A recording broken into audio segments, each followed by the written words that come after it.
morning, folks. This is yet another edition of my take. We thank the Almighty God for giving us this opportunity for us to share with you as usual. And today on my take, what I want to talk about is 5 P's to conquer your audience. 5 P's to conquer your audience.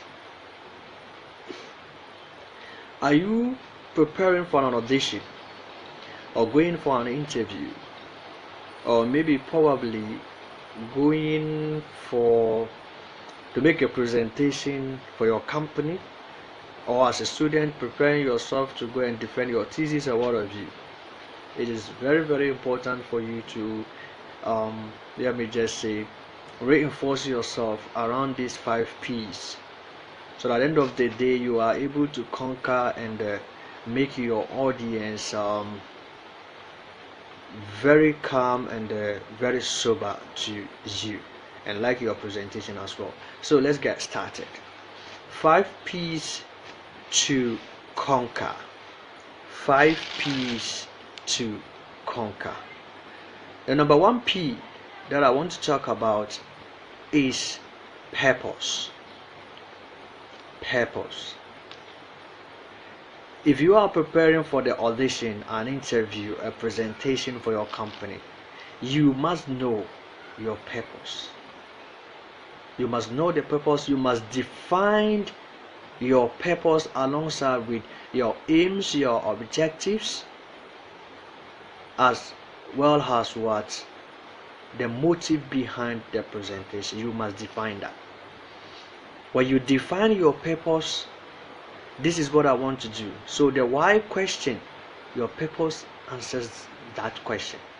Why are you doing the presentation?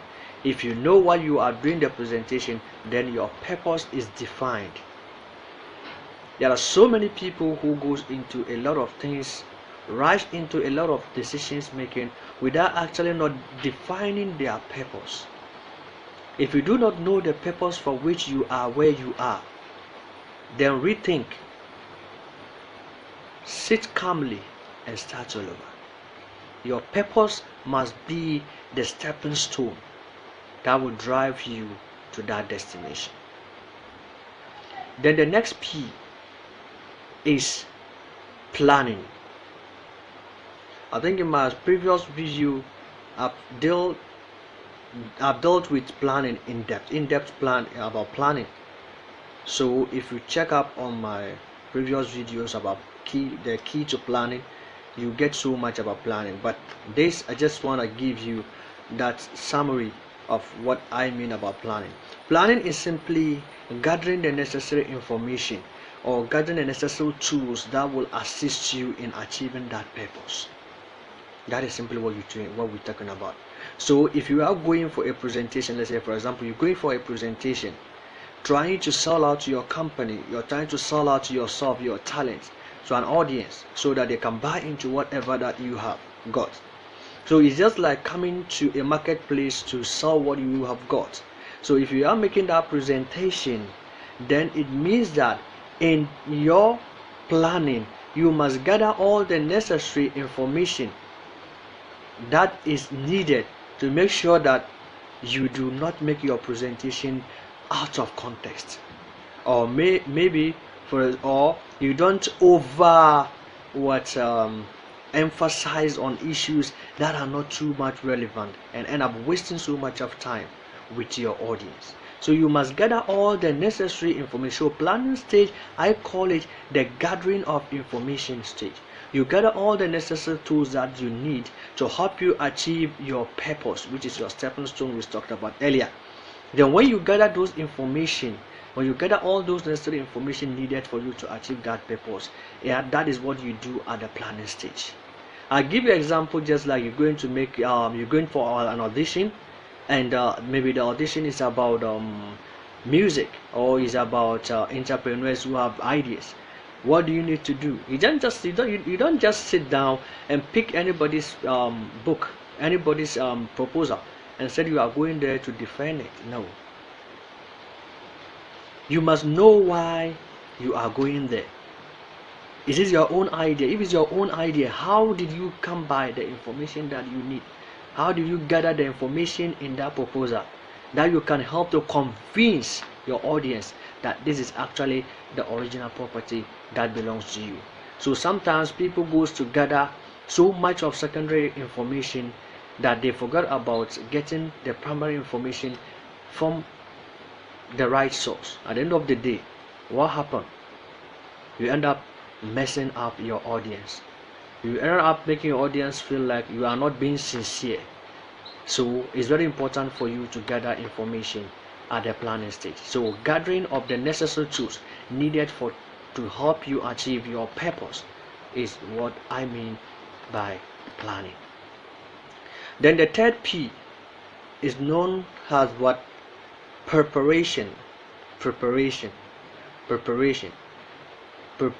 Sometimes people try to use purpose and preparation as the same. Purpose and preparation or planning are different from each other. They are not the same. They are not even synonymous, my brother or my sister out there. They are not synonymous. What you need to know is that the little things that you undermine when you are preparing to stun or you're preparing to impress your audience, these are the little things that may be more valuable to them. So don't undermine any little thing that you are supposed to do. So preparing, I say, is that preparing is the analyzing stage or getting ready. So in your preparation stage, it means that you are getting ready. You are getting ready to implement whatever you have planned to do. That is what we talk about preparation. People may have planned for something to do, but if they don't get themselves ready, and getting ready is an act. It's not just an assumption. When you are getting ready for something, then it means spiritually, emotionally, physically, you are ready for everything. You are ready, and that is what we mean by preparation. The spirit, the energy has to be at the highest peak level. The confidence level, everything, you have to build it from that level because you are ready. But if you plan and without being ready, then my brother, don't jump the step. Other than that, you may be asked certain questions you cannot answer in your quest to impress your audience. Then when we move from the preparation stage, we move into what we call the practice stage. Practice. Sometimes people define their purpose, they plan of what they want to do, they prepare, but they have not practiced.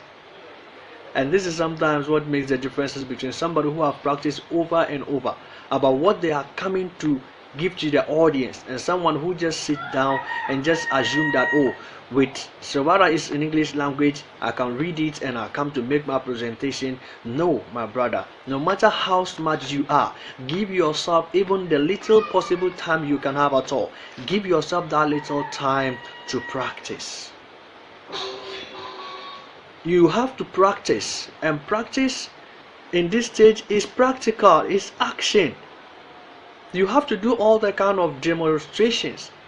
Assume, look at yourself from the mirror and see all those people around. Assume that you are already on the stage, on the podium, making your presentation to your audience. And assuming that people are listening to you and you are listening to yourself. And you can objectively judge from the way you present it whether you're doing the right thing, you are impressing yourself or you are impressing your audience.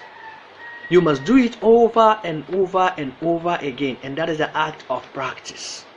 When you repeatedly doing it over and over, at times if you have neighbors, at times you have friends who you want them to assist you, you call in one or two friends to sit before you and you practice before them to see whether they are impressed.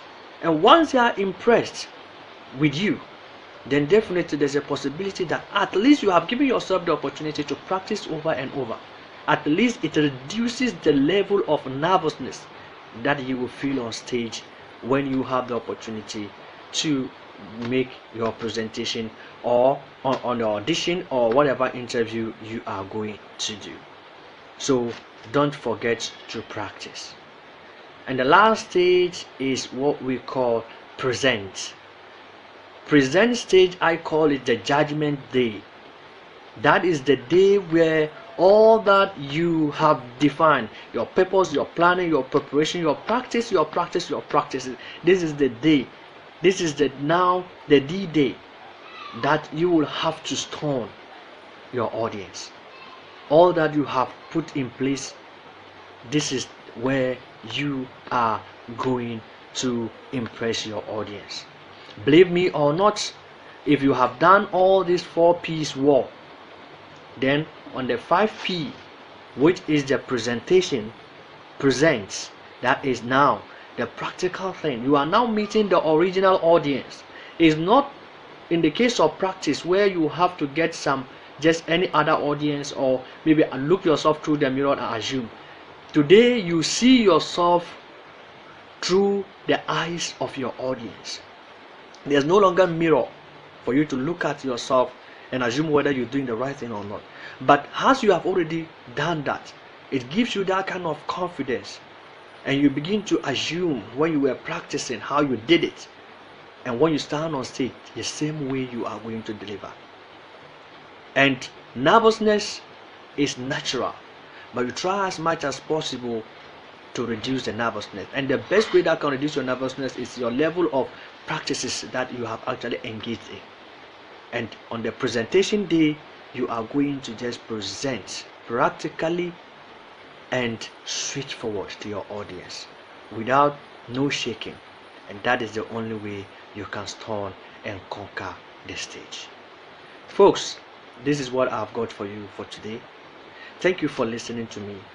Do not forget to subscribe to my YouTube channel for more videos coming. Thank you. May God bless you.